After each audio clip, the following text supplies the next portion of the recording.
अस्सलाम वालेकुम। उम्मीद है आप सब लोग खैरियत से होंगे। आज की इस वीडियो में हम बात करेंगे पंजाब यूनिवर्सिटी के एमफिल और पीएचडी के टेस्ट के हवाले से। टेस्ट का पैटर्न क्या होगा, टेस्ट का सिलेबस क्या होगा और उसकी प्रिपरेशन जो है वो कैसे की जाएगी। तो आइए स्टार्ट करते हैं। सबसे पहले अगर हम बात करते हैं एमफिल की, तो मैंने आप लोगों को पहले भी बताया हुआ है कि जो आपका एकेडमिक वेटेज है वो 40% है। अब 40% का जो भी तरीका है वो मैंने बताया है, आपने उसको कैसे फाइंड आउट करना है। दूसरा जो 40% का मार्क्स है वो आपका टेस्ट का वेटेज है। अच्छा, अब टेस्ट में दो पोर्शन है। एक पोर्शन जो है वो आपका गेट पोर्शन है, जो कि ओबियसली एमसीक्यूज टाइप होता है। और उसमें जब हम एमसीक्यूज की बात करते हैं तो उसमें इंग्लिश वर्बल रीजनिंग और उसके साथ साथ एनालिटिकल रीजनिंग और क्वांटिटेटिव रीजनिंग जो है वो उस तीन कैटेगरी के क्वेश्चन जो हैं वो आपके गेट के पोर्शन में होंगे। और जो आपका दूसरा पोर्शन है वो आपके सब्जेक्ट से रेलिवेंट है।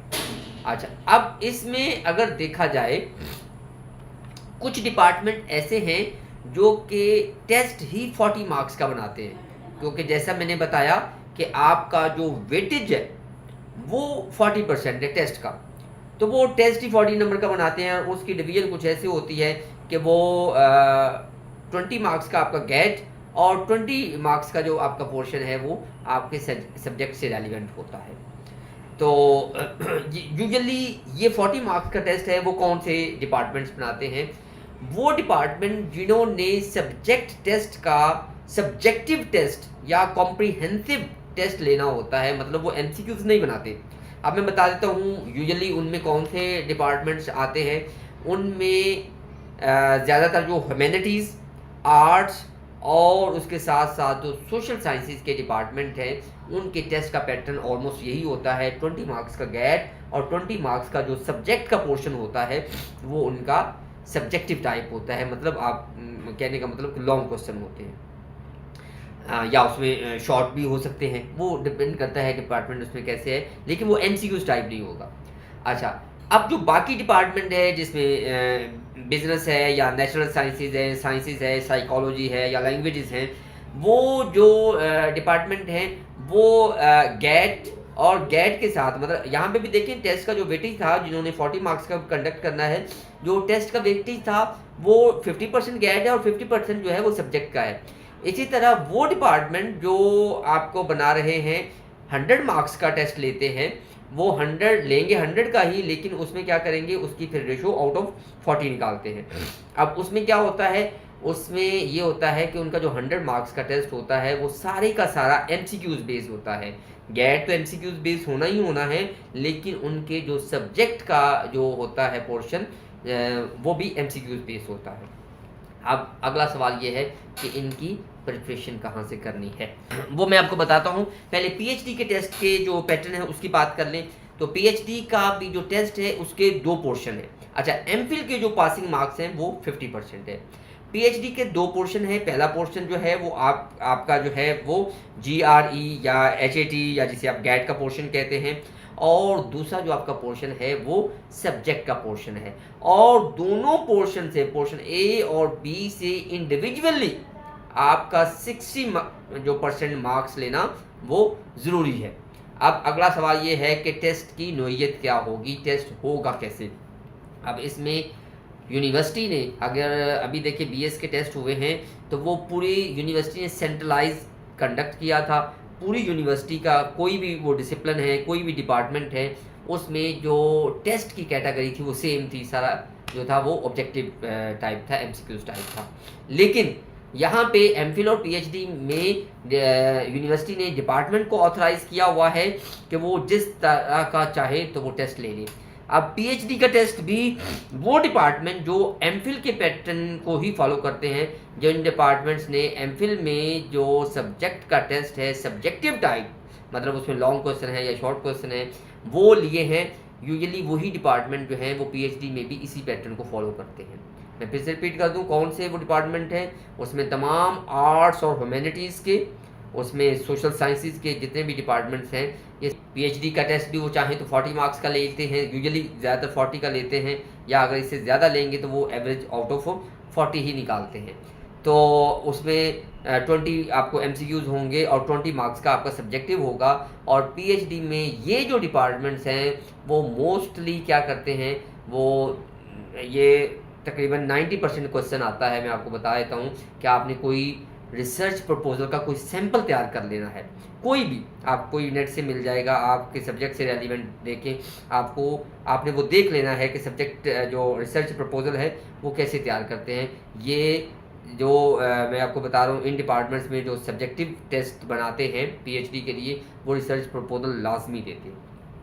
अच्छा, अब पीएचडी के लिए जो बाकी डिपार्टमेंट्स हैं, जिनमें मैं फिर से बता दूं, जिनमें engineering, technology, computer science, mathematics, stat, physics और उसके साथ साथ मैनेजमेंट साइंसेज है, बिजनेस एजुकेशन है, एग्रीकल्चर है, एग्रीकल्चर साइंसेज है, और उसके साथ साथ बायोलॉजिकल मेडिकल साइंसेज हैं, फिज़िक्स है और रिलीजियस स्टडी है। इनके जो टेस्ट है यूजुअली वो ऑब्जेक्टिव टाइप होता है। इवन पीएचडी का टेस्ट भी जो होता है वो उनका एमसीक्यूज बेस होता है, और अगर वो एमसीक्यूज बेस होगा तो मैंने आपको क्या बताया है कि वो 100 मार्क्स का टेस्ट होगा। 50 मार्क्स का जो वेटेज है वो आपका सब्जेक्ट का होगा, और 50 जो है वो आपका गैट पोर्शन होगा। अब गैट पोर्शन में यहाँ पे यूनिवर्सिटी ने डिपार्टमेंट्स को बाउंड कर दिया है कि सपोज इसमें जो इंजीनियरिंग, टेक्नोलॉजी, कंप्यूटर साइंस और मैथ वाले जो डिपार्टमेंट्स हैं वो जो उसका वेटेज क्या लेंगे, इंग्लिश वर्बल रीजनिंग का 30% लेंगे, एनालिटिकल रीजनिंग का जो है वो 30% लेंगे, और क्वांटिटेटिव रीजनिंग का जो है वो 40% लेंगे। इसी तरह मैनेजमेंट साइंसेज और बिजनेस एजुकेशन वाले जो हैं वो इंग्लिश रीजनिंग का 30% लेंगे, एनालिटिकल रीजनिंग का 40% लेंगे, और उसके साथ साथ क्वांटिटेटिव रीजनिंग का जो है वो 30% लेंगे। फिर इसके साथ साथ जो आर्ट्स और ह्यूमैनिटीज़ और सोशल साइंसेज के जो है वो इंग्लिश रीजनिंग का जो है वो 40% लेंगे, और 35% जो है वो एनालिटिकल रीजनिंग का लेंगे, और 25% जो है वो क्वांटिटेटिव रीजनिंग का लेंगे। इसी तरह जो नेचुरल साइंसेज हैं, जिनमें एग्रीकल्चर भी है, फिजिकल साइंस भी है और मेडिकल साइंसेज भी हैं, उनका 40% जो है वो इंग्लिश रीजनिंग होता है, और एनालिटिकल पोर्शन 30% और 30% जो है वो क्वांटिटेटिव रीजनिंग है। इसी तरह अगर रिलीजियस स्टडीज़ की बात करते हैं तो 40% इंग्लिश वर्बल, 30% जो है वो एनालिटिकल रीजनिंग, और 30% जो है वो क्वांटिटेटिव रीजनिंग। अब आते हैं जी मेन सवाल की तैयारी कहाँ से करनी है। देखिए, मैं एमफिल की भी मैंने जो बीएस के बच्चों को बताया था, मैं कोई स्पेसिफिक बुक रिकमेंड तो नहीं करता, लेकिन यहाँ पे एमफिल और पीएचडी में जो आपका जो पिछले सालों में जो देखा गया है, जो ज़्यादातर बच्चे जो टेस्ट क्लियर नहीं कर पाते वो मार कहाँ पे खाते हैं, वो मार खाते हैं आपके गैट पोर्शन से। गैट पोर्शन की तैयारी जो होती है वो उनकी नहीं होती। अब गैट के लिए मार्केट में कोई अच्छी सी बुक ले लें, कारवा वालों की बुक मैंने देखी है वो बड़ी अच्छी है, या A1 सीरीज की बुक है वो अच्छी है, या अगर वो बुक नहीं लेना चाहते, मैं आपको वीडियो के डिस्क्रिप्शन में 3-4 वेबसाइट के इम्पोर्टेंट लिंक्स दे दूंगा, वहाँ पे जाके आप गैट के पोर्शन की तीनों जो इंग्लिश वर्बल रीजनिंग है, या एनालिटिकल रीजनिंग है, या क्वांटिटेटिव रीजनिंग है, उसकी आप प्रैक्टिस कर सकते हैं।